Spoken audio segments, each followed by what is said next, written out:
അയാളുടെ ജനനം പോലും ഒരു ദൗത്യമായിരുന്നു. 1986 ജൂൺ 29 ഡിയാഗോ മറഡോണ ലോക കനക കിരീടം ഉയർത്തി.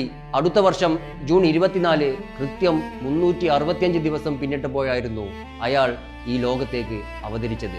ആ സുപ്രഭാതത്തിൽ റൊസാരിയോ നഗരത്തിൽ ഉദയം കൊണ്ടത് കേവലം ഒരു പൈതൽ മാത്രമല്ലായിരുന്നു.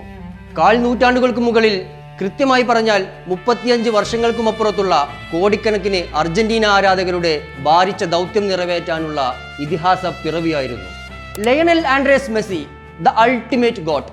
അയാൾ ഒരിക്കലും റെക്കോർഡുകൾക്ക് പിന്നാലെ ഓടിയിട്ടില്ല. റെക്കോർഡുകളും കിരീടങ്ങളും അയാൾക്ക് പിന്നാലെയായിരുന്നു. യൂറോപ്പിൽ ഇനി മെസ്സിക്ക് നേടാനായി ഒന്നും ബാക്കിയില്ല.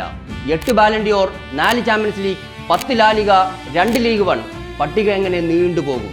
അർജന്റീനയ്ക്കായി നേടിയെടുത്തത് പിന്നെ പറയേണ്ടതില്ലല്ലോ. തന്റെ അവസാന ലോകകപ്പ് ഡാൻസ് നിർമ്മിച്ച 2002 ഖത്തറിൽ അയാളും സംഘവും വന്നത് 2-1 ഉറപ്പിച്ചു തന്നെയായിരുന്നു. ലുസൈലിലെ ആദ്യ മത്സരത്തിൽ 10-ാം മിനിറ്റിൽ തന്നെ വലകുലുക്കി മെസ്സി അന്ന് അംഗത്തിന് തിരികൊളുത്തി.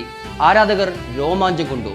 എന്നാൽ 2-ാം പകുതിയിൽ ലോകത്തെ ഞെട്ടിച്ചുകൊണ്ട് വിധി മറ്റൊന്നാണ് കരുതി വെച്ചത്. എന്നാൽ 5 മിനിറ്റിന്റെ ഇടവേളയിൽ സൗദിയുടെ ഷഹരിയും ദൗസരിയും അർജന്റീനിയൻ കോട്ടയിൽ വിള്ളൽ വീട്ടി. കാഴ്ചക്കാരായി നിൽക്കാനേ മെസ്സിക്കും സംഘത്തിനും കഴിഞ്ഞുള്ളൂ. എന്നാൽ ആ തോൽവി നന്നായെന്നാണ് പിന്നീട് ലോകം തിരിച്ചറിഞ്ഞത്. തുടക്കത്തിലെ പരാജയത്തിന്റെ രുചിയറിഞ്ഞ് ഇനിയുള്ള യുദ്ധത്തിനുള്ള പടക്കോപ്പുകളുടെ മൂർച്ച കൂട്ടാൻ ആ സംഘത്തെ അത് സഹായിച്ചു.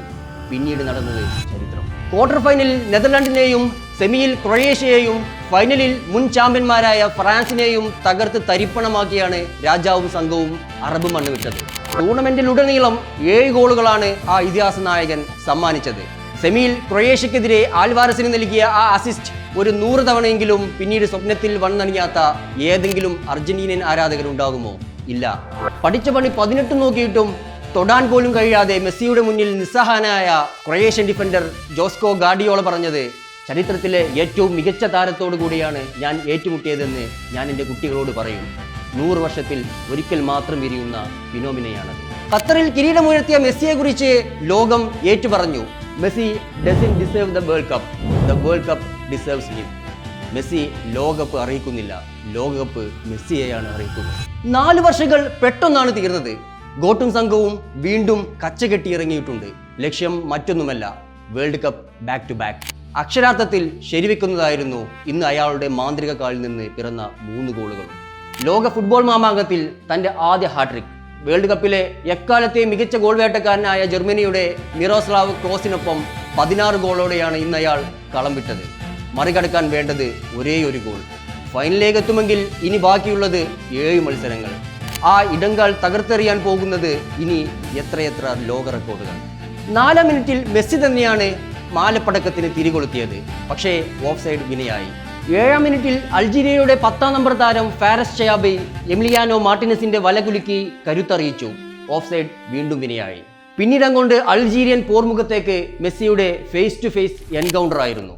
16-ാം മിനിറ്റിൽ സ്വന്തം ഹാഫിൽ നിന്ന് ഡീപ്പോൾ നൽകിയ പാസ് എതിരാളികളെ കാണികളാക്കി മെസ്സി ബോക്സിന് പുറത്തു നിന്ന് ലോങ് റേഞ്ച് ഷോട്ട് എതിർത്തു. First goal. 59-ാം മിനിറ്റിൽ മാക്കലിസ്റ്റൻ തൊടുത്തുവിട്ട മറ്റൊരു ലോങ് ഷോട്ട് കീപ്പറുടെ കയ്യിൽ നിന്ന് വഴുതി. അവസരങ്ങൾ ചികഞ്ഞിരിക്കുന്ന ആ ജാഗ്വാറിന്റെ മുന്നിലേക്കാണ് ആ ബോൾ വന്നുപെട്ടത്. ലൂക്കോ സിദാന് ആലോചിക്കാനുള്ള ടൈം പോലും കൊടുക്കാതെ വീണ്ടും നിറയൊഴിച്ചു. 65-ാം മിനിറ്റിൽ അടുത്ത ആക്രമണത്തെ കീപ്പർ ചെറുത്തെങ്കിലും അയാളുടെ മുഖത്ത് 3ാമത് ഗോളിന്റെ പ്രതീക്ഷയുണ്ടായിരുന്നു. 75-ാം മിനിറ്റിൽ അത് യാഥാർത്ഥ്യമാക്കി. സെക്കൻഡ് ഹാഫും കടന്ന് മെസ്സി കൊടുത്തപ്പോൾ നിക്കോലാസ് ഗോൺസാലസ് റിട്ടേൺ കൊടുക്കുന്നു. തനിക്ക് മുന്നിലെ ഉരുക്കു കോട്ടകളിലെ വിള്ളൽ മനസ്സിലാക്കുന്നതിൽ PhD എടുത്ത മെസ്സിക്കത് 3ാം ഗോളാക്കി മാറ്റാൻ അധികം സമയം വേണ്ടതില്ലല്ലോ. അൾജീരിയക്കെതിരെയുള്ള 1ാം ഗോളിന് ശേഷം ആ ഇതിഹാസം ഇന്ന് കണ്ണീർ പൊഴിക്കുന്നുണ്ട്. ധാരയായി ഒഴുകിയ കണ്ണീരിനെ ജേഴ്സി കൊണ്ട് തുടച്ചാണ് മെസ്സി വീണ്ടും കളം നിറഞ്ഞത്. തന്റെ വ്യക്തിപരമായ കാരണങ്ങൾ ഓർത്താണ് കരഞ്ഞതെന്നാണ് മത്സരശേഷം മാധ്യമങ്ങളോട് പറഞ്ഞത്. ആ കണ്ണീർ ദൗർബല്യത്തിൻ്റെയല്ല, ഉള്ളിലെ ഭാരങ്ങൾ ഇറക്കി വെക്കാനുള്ള ഒരു വഴി മാത്രമാണ്. തൻ്റെ സന്തോഷങ്ങളും സങ്കടങ്ങളും ഒരുപോലെ ആഘോഷങ്ങളിൽ ഒഴുക്കിവിടട്ടെ. മനസ്സിലെ മുറിവുകൾ ആ കണ്ണീരിലൂടെ അലിഞ്ഞു പോകട്ടെ.